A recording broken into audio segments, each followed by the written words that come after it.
আসসালামু আলাইকুম ওয়া রাহমাতুল্লাহি ওয়া বারাকাতুহু।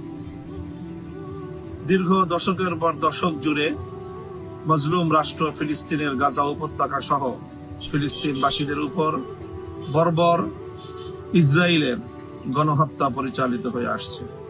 সাম্প্রতিক গত ১.৫ বছর ধরে সেই গণহত্যা এবং তার সেই বর্বরতা অতীতের সকল সীমা অতিক্রম করেছে। সারা পৃথিবীর শান্তিকামী মানুষ ইসরায়েলি বর্বরতার বিরুদ্ধে গর্জে উঠেছে।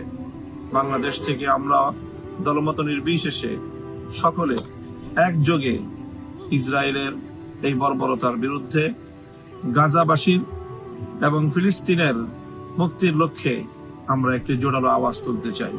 প্যালেস্টাইন সলিডারিটি মুভমেন্টের পক্ষ থেকে আগামী 12 এপ্রিল শনিবার বিকেল 3টায় শাহবাগ থেকে মানিক মিয়া এভিনিউ পর্যন্ত এক সর্বদলীয় মানবতার বিশাল প্রতিবাদী বিক্ষোভ মিছিল অনুষ্ঠিত হবে। সেই মিছিলে আমি অংশগ্রহণ করব। আপনাদের সকলকে সেই মিছিলে অংশগ্রহণ করে ফিলিস্তিনি মুক্তির আন্দোলনকে সমর্থন এবং সংহতি জানানোর উদাত্ত আহ্বান জানাচ্ছি।